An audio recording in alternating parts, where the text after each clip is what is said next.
Bienvenue tout le monde, bienvenue à votre émission, ça se passe chez vous, comme vous pouvez voir. J'ai sorti ma petite laine, il fait un petit peu frais. Mon petit bonnet de temps des fêtes parce qu'on est au mois de décembre puis il faut se mettre dans l'ambiance.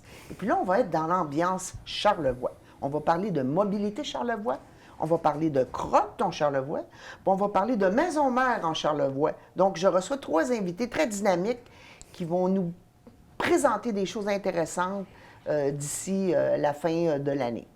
Comme je vous disais, une belle palette d'invités. On a Mario Audet de Mobilité Charlevoix. Bienvenue, Mario. Merci. Vicky Boily qui va nous parler de la table agro. Merci. Et Jean-François Morin qui est le directeur de l'espace muséal à Maison-Mère. Donc, bienvenue à notre émission.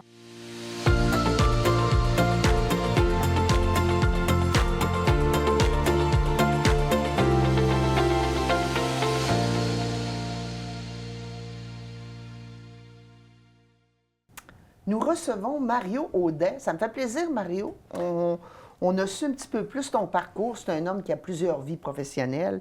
Entre autres, tu es directeur général de Mobilité Charlevoix. Oui, depuis le mois de mars dernier, j'ai pris la relève de Mme Simard, puis je m'occupe de Mobilité Charlevoix. En fait, c'est l'organisation, c'est une OBNL qui représente les 2 MRC de Charlevoix et de Charlevoix-Est et qui gère, qui organise et qui fait la promotion du transport collectif et du transport adapté sur l'ensemble du territoire du Grand Charlevoix. Alors, quelles sont les gammes de services que vous offrez? Parce que je sais que l'année passée, il y a la possibilité, on voit l'autobus de Mobilité Charlevoix se promener à Baie-Saint-Paul. J'imagine que c'est la même chose du côté de la Malbaie. Puis, il y a des trajets qui parcourent les deux, toute la MRC. Fait que c'est quoi exactement?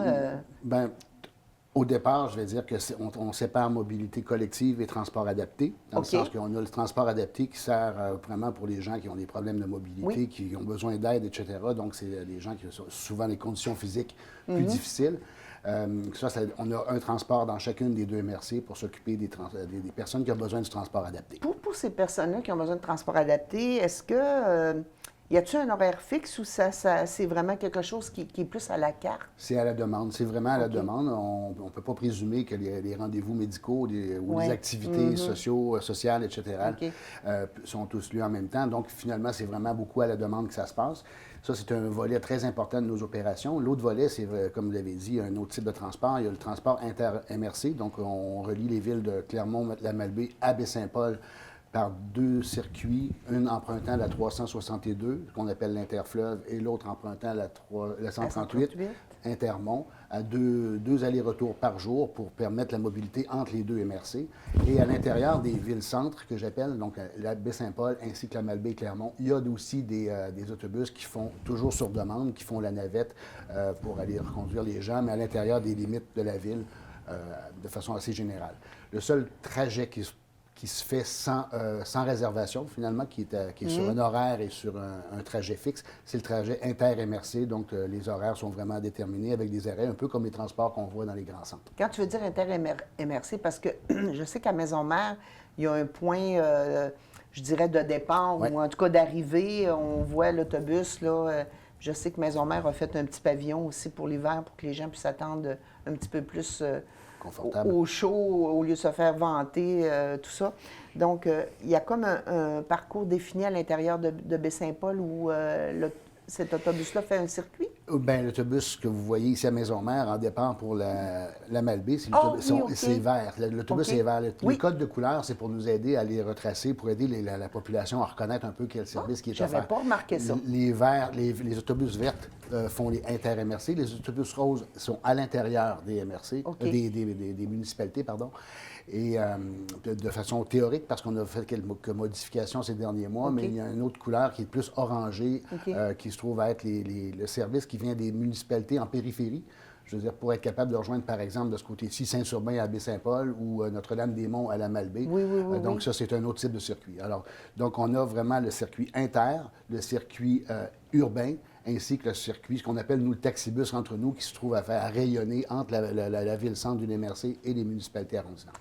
Là, ça fait déjà quelques années que le service est offert, si je ne me trompe pas, hein? Bien oui, ça fait quand même depuis 2019 ou 2020 que c'est dans la forme à peu près actuelle. Je dis à peu près parce que quand même, c'est des essais, c'est de l'évolution. Il faut s'adapter à la situation, s'adapter à la demande. Oui. Alors, c'est un peu le mandat que j'ai pris avec Mobilité Charlevoix, de continuer à faire le développement, beaucoup le développement puis la promotion de l'organisation. D'ailleurs, il y a déjà des gestes qui ont été accomplis. Justement, les couleurs identifiant les autobus, ça date de 2024. On vient de mettre en ligne un nouveau site Internet, justement, où on a énormément clarifié, parce que, comme vos questions me prouvent aussi que ce n'est pas un service qui est très facilement connu.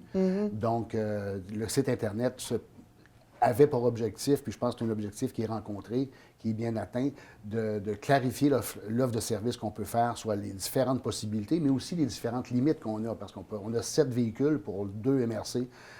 Oui, puis le territoire est grand, là, on s'entend. De Petite-Rivière-Saint-François jusqu'à Baie-Sainte-Catherine. Alors, c'est certain qu'on ne peut pas être à tout le monde à la même place tout le temps, en même temps. Là. Fait que, on a des limitations, on a beaucoup d'options, mais quand même, il faut rester à l'intérieur de ce qu'on est capable de faire. J'aimerais qu'on revienne sur votre parcours pour les gens à mobilité réduite, là. Est-ce que ça veut dire qu'une personne âgée, mettons, qui a perdu ses licences, qui n'a plus de véhicule, puis qui a tu sais, c'est une clientèle que vous pouvez desservir? On les dessert, mais pour être admissible au transport adapté, c'est quand même un processus il y a un processus d'admission. Il faut que ça soit, comment je dirais, approuvé par un professionnel de la santé. Il faut que la personne ait selon la définition qu'a le gouvernement du Québec d'une personne en situation de handicap. Donc, sans aller dans les détails, c'est pas de dire que j'ai une mobilité réduite. Il faut quand même passer à travers un processus. C'est ça, c'est pas moi qui décide nécessairement de mon état. Par contre, on livre le service, on s'adapte beaucoup à la clientèle, aux usagers. Donc, c'est sûr qu'on ne ferait pas exprès pour mettre quelqu'un qui a de la difficulté à monter les marches d'autobus à cause de son âge ou à cause d'une situation plus moins de mobilité, sans être vraiment handicapé au sens de la loi. On va s'arranger pour être capable de servir adéquatement. C'est notre mission. La mission, c'est vraiment ça, c'est au service de la population. Donc, je te le dis tout de suite, Jean-François, tu ne pourrais pas te catégoriser comme étant à mobilité réduite. Je confirme. Est-ce que vous offrez d'autres genres de services? Parce que je sais qu'à une époque, vous avez proposé des transports pour aller au Mont-Grand-Fond l'hiver et tout ça. Là. Ce sont des projets spéciaux. On en a eu cette année, durant l'été, avec... on est partenaire avec le Festif de Baie-Saint-Paul. Oui, bien sûr. Baie-Saint-Paul, très fier partenaire. Donc, des navettes gratuites qui sont organisées avec le Festif et nous-mêmes et le concours de Desjardins pour financier. On avait aussi, au niveau de la ville de la Malbaie, il y avait les spectacles, les grands spectacles au Havre, au Parc du Havre cette année, où il y avait aussi des navettes gratuites. Mais ça, c'est par année, quand même, c'est des demandes qui proviennent du milieu. Dans le cas de la Malbaie, c'est la municipalité qui nous a mandaté à organiser ces choses-là. L'année dernière, le ski au Mont-Grand-Fond, c'était encore une initiative de la MRC de Charlevoix-Est et de Charlevoix-Ouest pour faciliter l'accès aux sports d'hiver, aux jeunes, etc.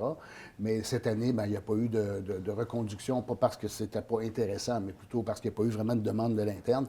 Puis, à vrai dire, ce sont des choses qui coûtent quand même assez cher aussi. Il faut aussi qu'au bout, ça vale la peine, parce que on est de l'argent public. Alors, ce qu'on investit d'un côté, on ne l'a pas pour investir ailleurs. Alors, des fois, il faut faire des choix. C'est ça.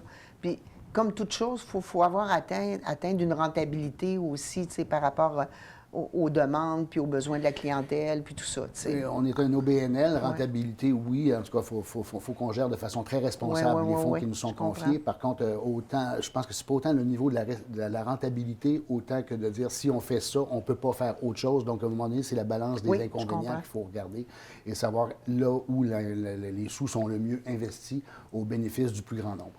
Bon, alors moi, je suis à la maison, là, puis je savais qu'il existait, mais là, je me rends compte que je pourrais peut-être utiliser ce service-là. Comment on peut c'est quoi votre plateforme? Comment on peut vous rejoindre? Comment on peut avoir les informations? J'ai nommé notre nouveau site Internet. Oui. Alors, nous en sommes très fiers. Alors, ça, c'est une mine d'or d'informations, une foire aux questions très, très bien développée. OK. Alors, c'est mobilitécharlevoix.ca. J'invite les gens à aller voir. Et à l'intérieur, une mine d'or d'informations. Et pour des renseignements ou des réservations, comme il faut, alors c'est le 418-800-8080. D'accord. C'est 800. 400-8080. Écoute, hey, merci Mario de nous avoir fait le point sur ce service, je pense, qui est quand même très important dans Charlevoix. Moi, je connais des gens qui en profitent beaucoup pour aller d'est en ouest. Et c'est pas tout le monde non plus qui a une deuxième auto, parce que la vie coûte cher maintenant, puis c'est beaucoup de sous d'avoir des autos. Donc, des fois, la famille a besoin d'avoir un relais pour ses déplacements aussi. Bien, c'est le but recherché. Puis bien, moi, j'en profite pour vous remercier pour la vitrine, la plateforme que vous nous avez offert pour pouvoir exposer nos services, parce que ça gagne à être connu, effectivement. Oui, effectivement. Merci beaucoup, M. Mario, de nous avoir parlé de Mobilité Charlevoix. Donc, maintenant, on va passer à notre invité, notre second invité, Jean-François Morin du Parcours muséal de Maisonneuve.